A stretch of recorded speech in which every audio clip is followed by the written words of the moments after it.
Chers amis, chers abonnés, bonjour. J'entends souvent une phrase assez récurrente, je dois dire. Je voudrais retrouver mon partenaire ou ma partenaire tel que je l'ai connu au début. Ça induit une autre question. On va tenter d'y répondre. Je voudrais que nous retrouvions les sensations que nous avons connues ensemble au début. D'accord? Ce sont deux questions, deux en une, bien évidemment, mais ce sont deux questions différentes, distinctes. Qu'est-ce que ça veut dire? Le début, c'est l'état amoureux. Bon. L'état amoureux, c'est assez fantastique. On est d'accord? C'est pas si simple, c'est même complexe, mais effectivement, c'est assez fantastique pour une raison simple, c'est que c'est agréable. Quand on est amoureux, on est porté par quelque chose d'absolument énorme, il y a tout un tas de caractéristiques qui rentrent en ligne de compte. Indépendamment de ça, quand on est amoureux, on n'est pas totalement soi-même. On est porté par le magnétisme de l'autre, par l'émanation de l'autre, et on a une image en tête, au point d'ailleurs qu'on a plus faim, on a plus soif, on n'a plus envie de dormir, voilà, on n'a plus envie de bosser, on n'a plus envie de rien, l'autre est dans notre tête, l'autre nous hante, dans le bon sens du terme, l'autre nous vampirise. Voilà. Il n'y a pas de love bombing derrière tout ça, je ne suis pas du tout là-dedans. Pas du tout. Hein? On est dans l'état amoureux, voilà, de deux personnes qui ne présentent pas de pathologie, de psychopathologie particulière. Voilà, on est dans de la bonne névrose, hein, on est d'accord, voilà, non invalidante, et effectivement, c'est un homme lambda qui est amoureux d'une femme et une femme lambda qui est amoureuse d'un homme. Voilà, lambda n'est pas une vulgarisation, c'est un moyen de dire que c'est monsieur, madame, tout le monde. C'est vous, c'est moi, c'est tout le monde. Voilà. Donc il n'y a pas de stratégie derrière tout ça, il n'y a pas de love bombing, il n'y a pas de pervers narcissique, il n'y a pas de manipulation, il n'y a pas de tout ça. On n'est pas là-dedans aujourd'hui. Bon. Voilà.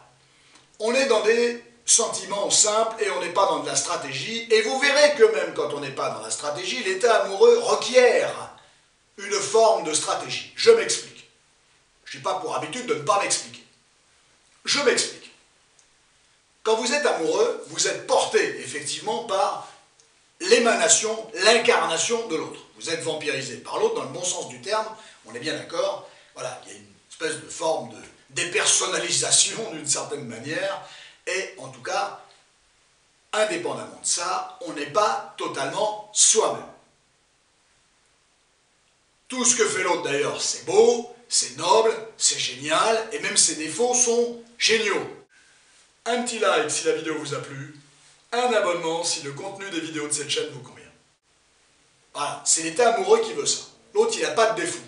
Il arrive en retard au rendez-vous au bout de 30 minutes, t'as tellement eu peur que la nana ne vienne pas, que finalement, même quand elle arrive au bout de 30 minutes, au début, ton premier réflexe, c'est que t'as qu'une envie, c'est de l'engueuler, même pas, tu l'as pas ce réflexe-là. T'es content de l'avoir arrivé. Idem dans l'autre sens, machin. Alors il y a des gens très vite qui se rendent un petit peu indésirables, hein, voilà, très vite. Voilà, mais en général, au tout début, il n'y a pas ce genre de truc. Mais qu'est-ce que ça veut dire, ça? C'est-à-dire tout ce que fait l'autre, et même si c'est pas terrible, ça reste génial. C'est un peu embelli, je vous l'accorde. Hein. On est un peu en mode Alice au Pays des Merveilles, c'est quand même assez rare sur cette chaîne, je vous le dis tout de suite. Bon, profitez-en, ou paniquez pas, ça va pas durer, je vous le dis tout de suite aussi. Bon, ça veut dire quoi? Ça veut dire que, indépendamment de bien accepter et bien supporter toute émanation venant de l'autre, on accepte aussi de ne pas être dans la maîtrise des choses, parce que quand vous êtes amoureux, vous ne maîtrisez pas grand-chose, hein, je vous le dis tout de suite. Hein, on est drivé par un terrain et un tissu émotionnel, et que la raison ne dit pas grand-chose, puisqu'elle est débordée en mode tsunami par, effectivement, une déferlante, n'est-ce pas, une vague géante d'émotions, de sentiments amoureux. Voilà. Quand on est dans une posture de séduction, consciemment ou inconsciemment, c'est très conscient, vous verrez, c'est pour ça que je vous dis que la stratégie, elle est partout. Et là, on quitte Alice au Pays des Merveilles tout de suite. On prend soin, parce qu'on est amoureux, de ne pas montrer nos travers, nos défauts. Du moins pas trop. Du moins le moins possible. Parce qu'on ne veut pas que l'autre voit ça trop vite, parce que ça pourrait dissuader l'autre.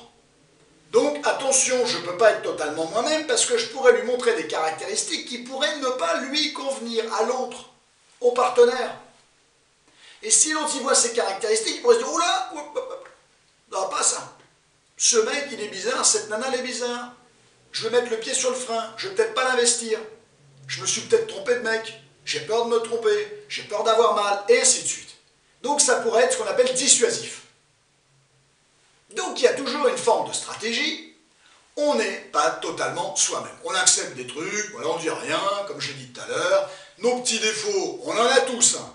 Et nos gros défauts, alors ils n'existent même plus. Voilà. Et puis comme vous êtes bien dans votre vie, vos gros défauts, finalement, ils ne vous embêtent pas trop. Voilà, vous gérez bien. Vous surfez sur la vague des gros défauts. Voilà. Mais la vague ne va pas durer. C'est bien, c'est bien le souci. Donc, on va en parler. Donc, fondamentalement, ça veut dire quoi? Ça veut dire qu'on prend soin de ne pas montrer à l'autre nos travers. Parce que ça pourrait être dissuasif, ça pourrait remettre en cause l'investissement qu'il fait sur notre personne. On est d'accord? Ça, ce n'est que momentané. L'état amoureux, combien de temps dure-t-il? C'est une grande question philosophique, sentimentale, émotionnelle, et ainsi de suite. Il y a une espèce de norme. 3 mois. Mais il y a des gens qui pourront dire qu'ils sont amoureux pendant 1 an. Il y en a qui vont dire que ça a duré 1 mois.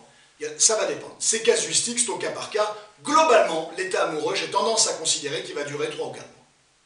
Et qu'au bout de 3 ou 4 mois, il va d'ailleurs déjà y avoir des choses qui ne sont pas forcément toujours, qui sont parfois inconvenantes dedans, mais néanmoins, l'état risque de durer 3, 4 mois. Avec tout ce que ça induit, les souvenirs fantastiques, ce que vous allez vivre, les retrouvailles extraordinaires, les déchirures de se quitter, l'amour au sens physique, sexuel du terme, absolument sulfureux, et ainsi de suite, tout ça, les SMS, enfin tout, 3, 4 mois, extraordinaire l'état amoureux, si on accepte effectivement de ne pas forcément gérer. Il y a des gens qui ont peur de l'état amoureux, ça s'appelle la philophobie. Je ferai une vidéo d'ailleurs là-dessus un jour.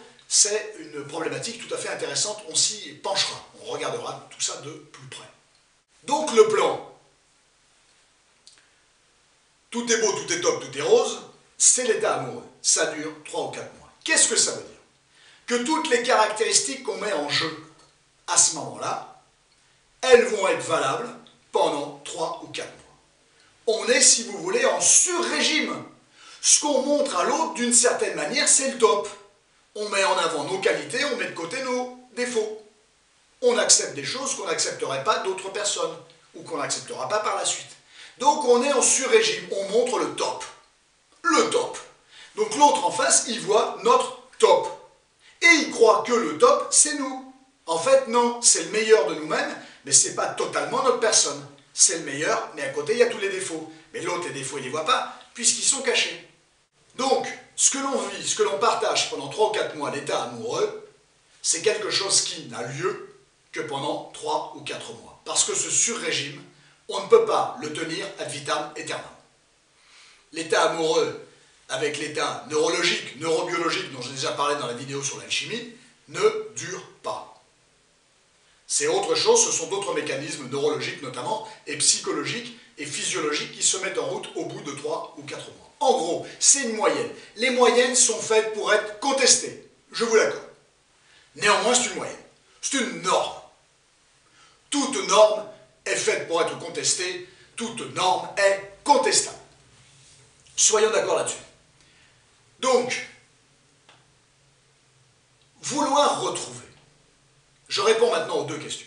Une fois que ce préambule est posé, ce présupposé de base est posé. Mais c'était capital. Tout le raisonnement, tout le questionnement, la réponse au questionnement repose là-dessus. Sur ce présupposé de base. Sur ces notions absolument capitales. Donc, quand le couple commence à partir un petit peu, si vous voulez, en sucette, comme dirait l'expression, je l'aime beaucoup celle-là aussi, eh bien, que c'est beaucoup moins la fête, que ça commence à se chiquenauder, n'est-ce pas? À s'escarmoucher, à s'embrouiller, voire bien pire, je m'arrêterai à ça.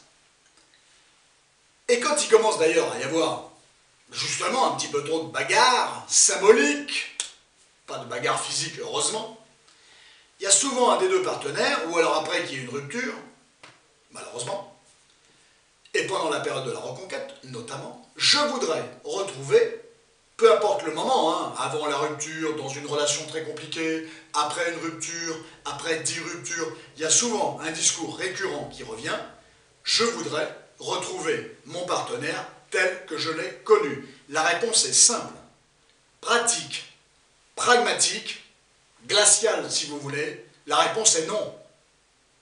À moins, effectivement, quand vous vivrez une rupture et que vous vous remettrez avec l'autre, il y aura de nouveau un espèce d'état amoureux qui se mettra en route, beaucoup plus court. L'espace d'un mois, là. 2 semaines. Pas 3 ou 4 mois. Non, parce que très vite des mécanismes vont se remettre en route, et puis on se connaît bien, et on n'a pas oublié qu'on se connaissait bien. Mais là, vous allez retrouver quelques relents. Mais ça va être très court. Très très court. En plus, si c'est en mode reconquête, ça va être la même dynamique que l'état amoureux. Je mets de côté mes travers et je mets en avant effectivement les choses favorables et positives. Qui plus est, s'il y a une rupture, je mets en avant des éléments qui m'ont permis de comprendre pourquoi cette rupture et de corriger éventuellement les erreurs que j'ai pu commettre. C'est important de comprendre ça. Génial. Donc je veux, indépendamment de ce scénario de reconquête et de retrouver l'autre et de retrouver cet état, non pas amoureux, mais cet état effectivement de plénitude parce que vous avez retrouvé votre ex, reconquis, eh bien, vous allez retrouver ça à l'espace d'un laps de temps très court. Mais ce n'est pas vraiment l'état amoureux comme ça a été la première fois. Bref, indépendamment de ça, on ne retrouve jamais cet état amoureux, d'ailleurs, et on ne le retrouve pas non plus chez l'autre. On retrouve très vite, plus rapidement, ses travers, et l'autre fait d'ailleurs beaucoup moins d'efforts. Parce que c'est plus fort que lui, parce que ce sont ses véritables caractéristiques, parce qu'on est comme on est. Il y a des gens qui changent, qui évoluent, heureusement, mais nos caractéristiques sont là, nous rappellent, et d'ailleurs, quand on se connaît quand même relativement bien, même post-reconquête, très vite, on voit et on surveille les défauts de l'autre, ces défauts qui nous ont d'ailleurs fait tant et tant de mal, qui ont peut-être même suscité, généré la rupture. Voilà, très important de comprendre tout ça. Ça, c'était la première question. Ah, je voudrais retrouver mon partenaire tel que je l'ai connu. J'entends bien, pardon pour mon froid et glacial réalisme, j'aime pas raconter de bêtises, ce n'est pas possible. À ce degré-là et à ce niveau-là, ce n'est pas possible. Ipso facto, de facto, dans la continuité. La deuxième question, c'est j'aimerais que l'on retrouve ce que l'on a partagé ensemble. Mais j'ai presque envie de dire, je vais pas aller très loin là-dessus, puisque vous avez commencé à capter. Compte tenu qu'il y a historicité, qu'il y a eu blessure, qu'il y a peut-être eu rupture, qu'il y a eu histoire, donc historicité, donc des bons souvenirs, hein, on est bien d'accord, qu'il y a eu un état amoureux, mais je voudrais retrouver ces sensations, ces perceptions qu'on a connues, c'est pareil, je serais un petit peu moins catégorique, mais j'ai bien peur que ce ne soit pas possible, parce que ce que vous avez connu, échangé, partagé avec l'autre, durant l'état amoureux, ce fameux sur-régime, d'accord, cet échange, cette effervescence, voilà, cette jouissance finalement d'être avec l'autre et de faire n'importe quoi avec l'autre, voilà. Vous mangez des frites, vous jetez des frites à des mouettes en étant à Belle-Île-en-Mer et c'est génial. Alors que d'autres vont dire mais c'est con comme activité, vous voyez ce que je veux dire, voilà. Mais à partir du moment où vous êtes avec l'autre, c'est génial, tout est fabuleux, toute situation est extraordinaire. Le film le plus pourri au cinéma que vous allez voir, il est génial tout simplement parce que vous êtes avec votre partenaire, voilà. Le musée tout bidon, tout pourri qui vous intéresse pas du tout, il devient génial, ça vous intéresse parce que votre partenaire est là, et elle est géniale, et il est génial, et ainsi de suite, c'est fabuleux. L'autre, il vous explique sa musique, voilà, c'est fabuleux, voilà, parce qu'il y a cette émulation psycho-affective, neuro-psycho-affective. Mais, ce laps de temps spécifique, particulier, singulier, il est valable pour une période. Je ne dis pas qu'effectivement vous n'allez pas retrouver des sensations par la suite, mais ce ne seront pas les mêmes. Ce seront des situations évolutives, jouissives peut-être, mais évolutives, mais qui ne présenteront pas effectivement le même, je ne dis pas le même intérêt, elles auront de l'intérêt, mais pas, peut-être de l'agrément aussi, mais elles n'auront pas la même effervescence que durant l'état amoureux. Donc cette quête de vouloir retrouver l'autre tel que vous l'avez connu, et de vouloir retrouver exactement les mêmes sensations que vous avez connues au début, attention de ne pas courir derrière une chimère, attention de ne pas cultiver quelque chose qui n'est pas possible. soyez froidement ou gentiment réaliste. Parce que si vous n'êtes pas dans le réalisme, vous allez attendre quelque chose qui n'arrivera jamais, donc vous allez être désarçonné, et vous allez croire et espérer quelque chose qui effectivement n'arrivera jamais. Et vous n'allez pas le comprendre, et vous allez tâtonner, vous allez questionner, alors qu'il n'y a rien à questionner, il n'y a pas à tâtonner, puisque fondamentalement, ce qui n'empêche pas d'avancer, mais avancer c'est quoi? C'est accepter que les choses soient différentes. Avancer, c'est accepter la différence d'émotions, de ressentis, de perception, de fonctionnement, et tout ce qui s'ensuit. On avance bien quand on accepte que les choses soient différentes. Si on cherche à retrouver quelque chose que l'on a connu, et qui d'ailleurs induit le fait d'avancer ou pas, ou bien avancer ou pas, vous risquez effectivement de bloquer votre avancement et votre projection et vos projections. C'est parce que les choses évoluent, les gens évoluent, on évolue, les situations évoluent, les émotions évoluent, les perceptions évoluent, le raisonnement évolue, ça s'appelle l'expérience, qu'effectivement on avance, c'est-à-dire qu'on avance en acceptant que les choses soient différentes. Ça ne veut pas dire que ce n'est plus viable, ça avance, mais c'est différent. C'est moins dans l'émotion, c'est plus dans autre chose, c'est compensé, peu importe, mais ça peut avancer quand on accepte qu'on a lâché, qu'on a perdu quelque chose. Mais on a aussi retrouvé autre chose à côté, plus de stabilité, moins d'angoisse, moins de ce que vous voulez.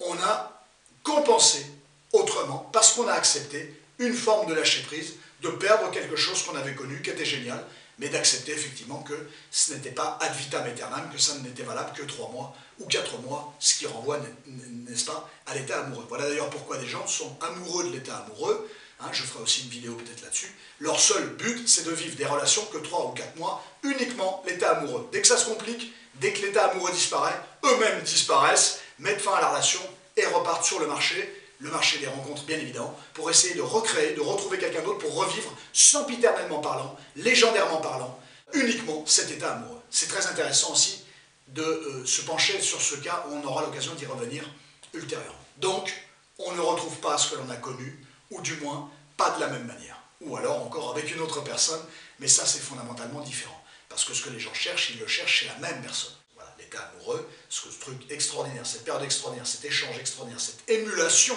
extraordinaire, eh bien, on ne peut pas malheureusement la retrouver telle qu'elle.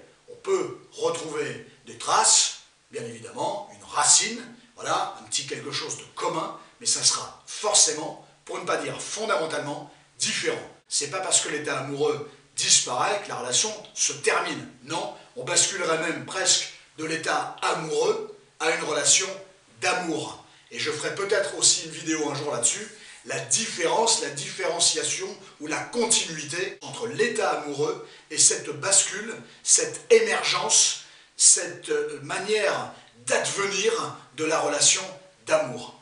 Effectivement, il y a bien une bascule entre l'état amoureux et la relation d'amour, parce que s'il n'y a pas cette bascule-là, effectivement, la relation est susceptible de s'arrêter, et voilà pourquoi énormément de relations entre les êtres humains durent 3 ou 4 mois, voire 6 mois, et effectivement s'arrêtent au bout de 6 mois. Ça peut être cette explication-là. Voilà, bon, je pense que je suis parvenu à effectivement répondre à ces 2 questions-là, qui sont des questions relativement récurrentes.